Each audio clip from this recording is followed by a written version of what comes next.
Kuna fitna kubwa sana imefanyika katika mfumo mzima wa elimu ya Kiislamu, katika vyuo vya Kiislamu pia fitna kubwa sana imefanyika. Kipindi hichi kilichokosekana sio elimu ya sheria fiqh, kilichokosekana ni elimu ya roho, elimu ya imani, tauhid. Kila Muislamu ukimfuata kumwambia vipi kuhusiana na elimu ya roho, elimu ya imani, anakuambia hatukupewa ila kidogo. Bismillahirrahmanirrahim. Alhamdulillahi rabbil alamin.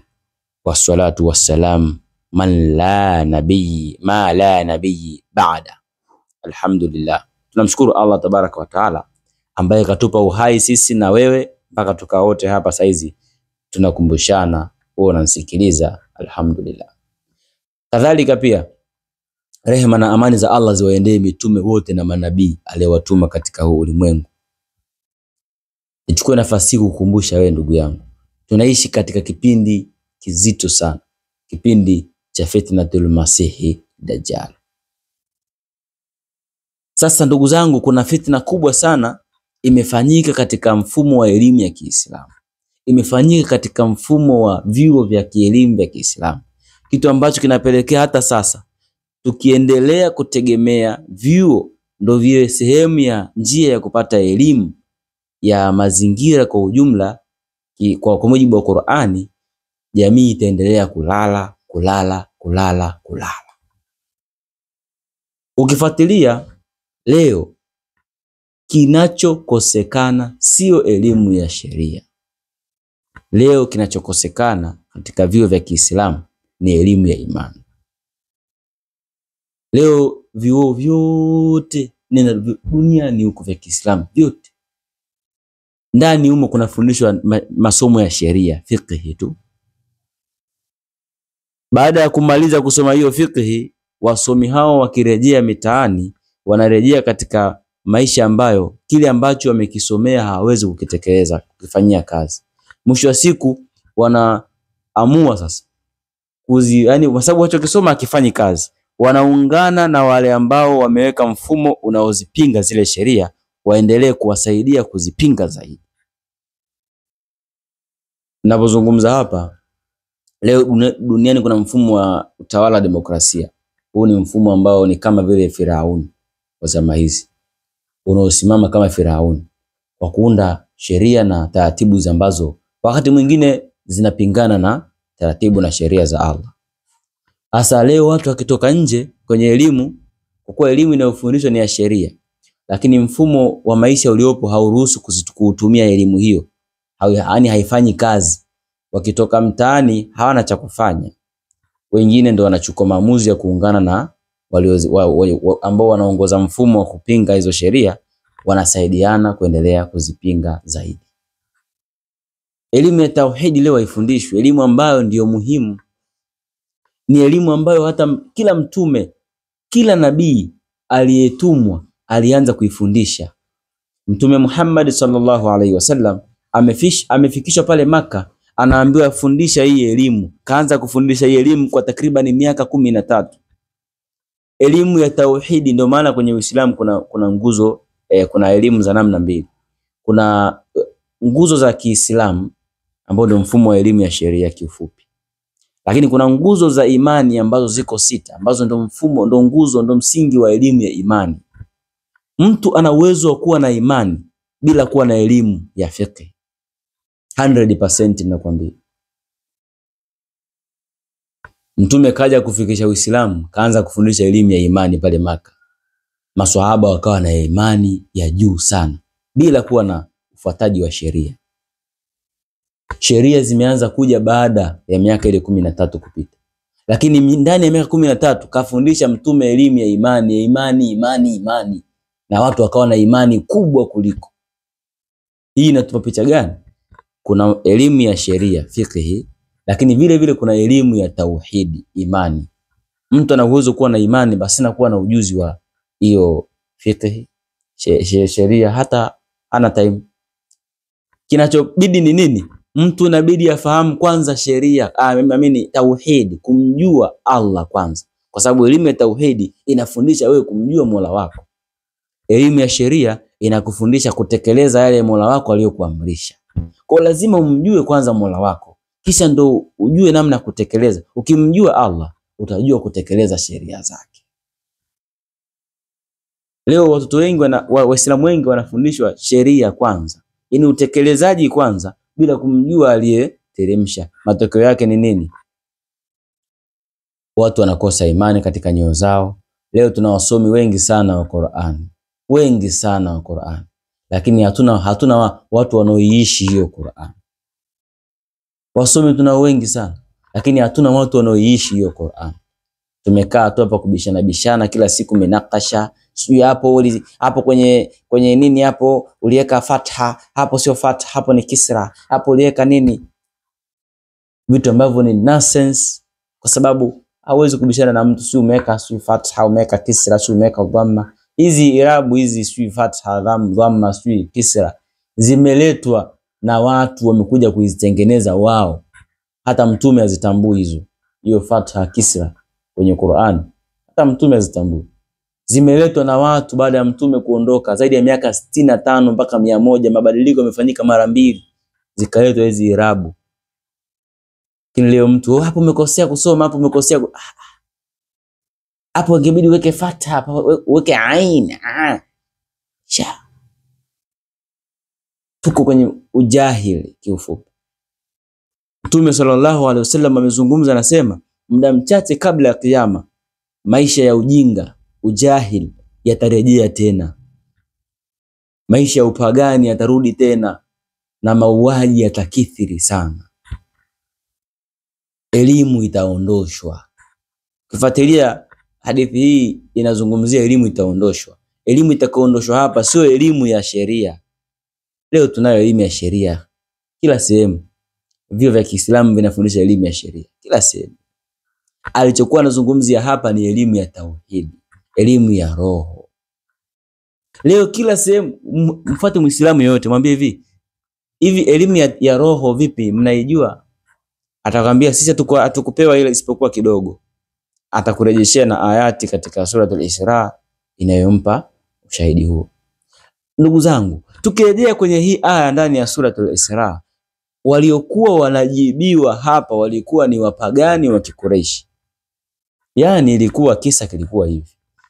Wale wapagani wa Kikureishi walikwenda kwa Mayahudi kwenda kupata kujua maswali watakayokwenda kumtahini nayo mtume wetu Muhammad sallallahu alaihi wasallam. Ndio wakaenda na swali hili kumuuliza elimu ya roho, kama anaijua elimu ya roho, elimu ya tauhidi anaijua vipi? Ndipo mtume anapewa jibu na Allah, sema kuwajibu hao, qul, nyinyi hamkupewa katika elimu ya roho isipokuwa kidogo. Hii ina maana gani? Sisi Waislamu ambao tuko upande wa mtume ndo tumepewa elimu ya roho zaidi kuliko hao wapagani, kuliko hao Wayahudi, kuliko hao Manaswara. Zaidi tumepewa, kubwa zaidi. Lakini leo nenda katika vyuo vya Kiislamu, inafundishwa? Haifundishwi. Jamii imelala. Leo ndo kukosekana kwa elimu ya tauhidi kumepelekea hata tuna watu wanaoswali Ijumaa mpaka Ijumaa, Idi mpaka Idi. Wapo watu hivi. Watu ambao Waislamu ambao leo utawaona msikitini, kesho utawaona wapo guest. Sio kwamba ameenda guest kujihifadhi kwa sababu ya ugeni, hapana, kwenda kuzini. Tupo huko leo. Yote yani nini? Watu wanajua sheria lakini hawamjui mwenye sheria hizo ambaye ni Allah. Lau wangelimjua basi wasingekuwa na muasi. Lau wangelimjua basi wasingekuwa nafanya hizaya.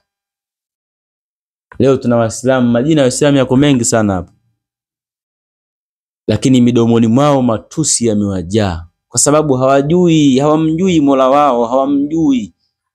Wakifanya hichi kitu hichi si kizuri. Hapa kila sehemu ukimjua Allah, kila sehemu utakayo kuwepo utakuwa unajichunga ndimi yako, nisitukane, nisiongee baya, kila sehemu utakayo kuwepo, kwa sababu unamjua Allah yupo kila sehemu.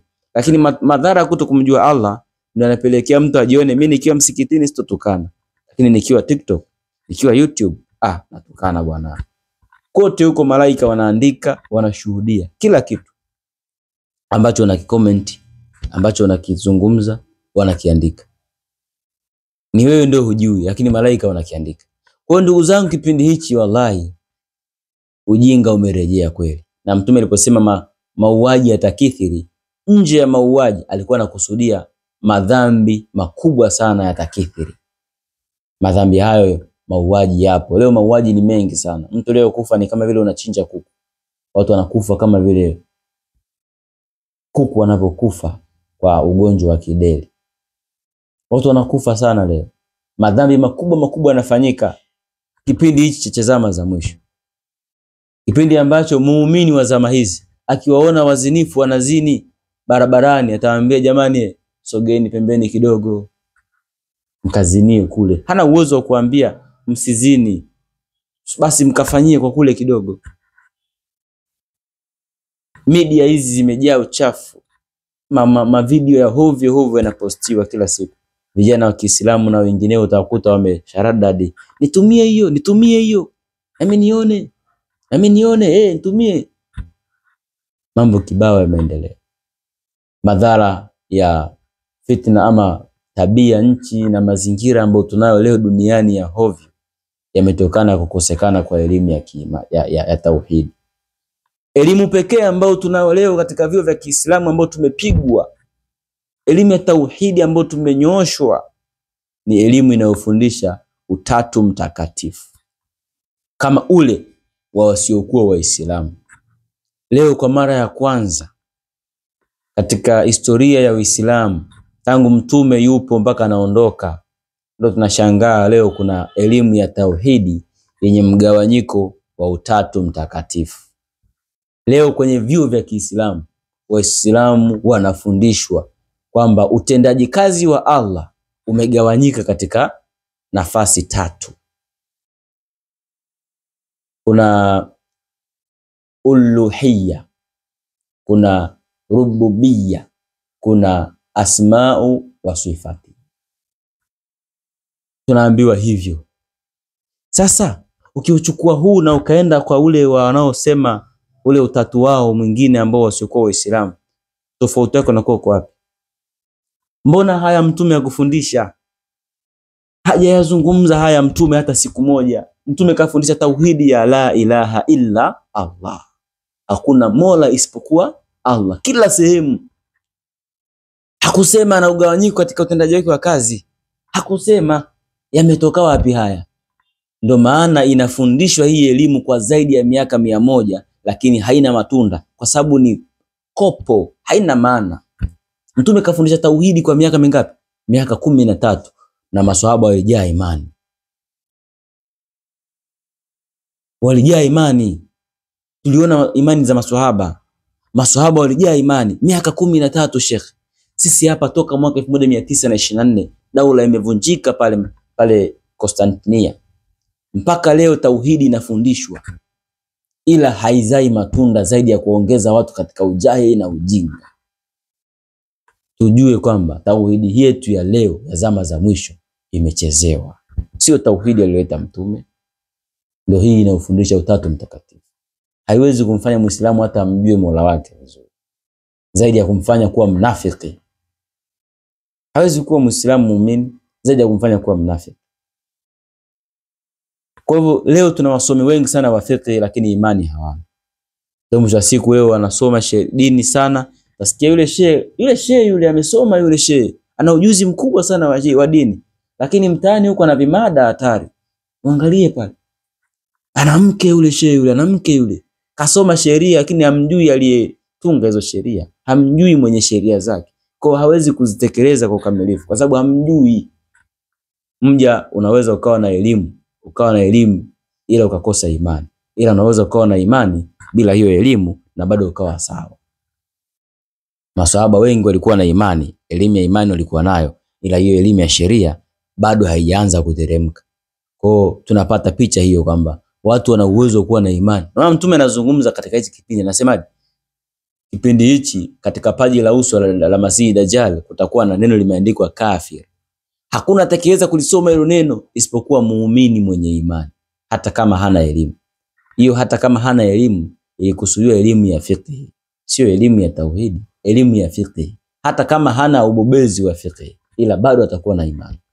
Ukifuatilia masuala yote ya zama za mwisho, ni masuala ambayo yanahitaji imani sana kuweza kuyaelewa. Lazima uwe na imani. Kwa hiyo tunahitaji sana msaada wa Allah, kuomba Allah tujalie imani ili tuweze kuelewa. Kwa hiyo ndugu zangu, mimi kwa upande wangu sina la ziada. Tumeongea mengi. Point to note ni kuwa leo elimu katika vyuo vya Kiislamu imechezewa. Kama umejiwekea 100%, kama bado unategemea vyuo vikupe faida, wallahi una uhitaji wa kuboresha akili yako zaidi. Uende nje ya box. Uende nje ya box ili upate elimu ambayo ni sahihi. Elimu sahihi kipindi hichi itakufundisha ulipotoka kwa mujibu wa Qur'ani, ulipo kwa mujibu wa Qur'ani, unakoelekea kwa mujibu wa Qur'ani. Leo kuna changamoto kubwa.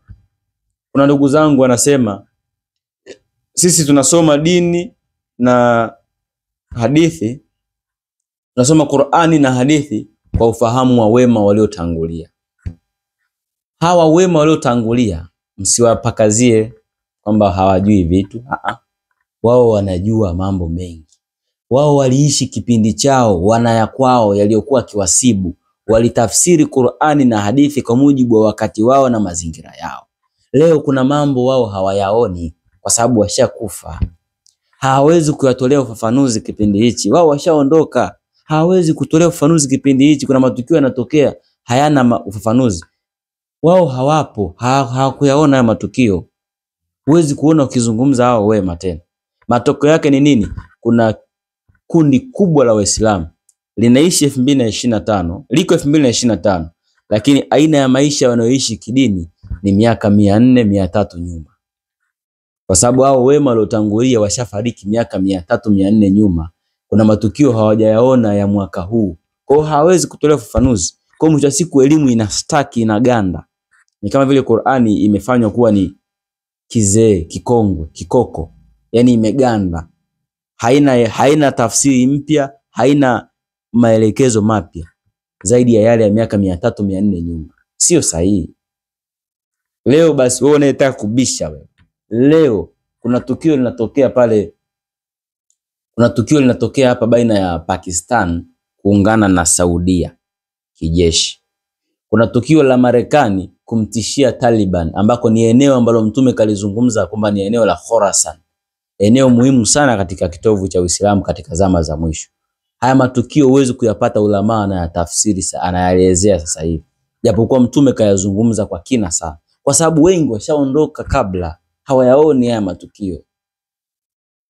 Hawayaoni haya matukio. Hasara kubwa sana kwa Waislamu ambao wamezoea kupuuza elimu inayotoka kwa watu ambao wao hawajui.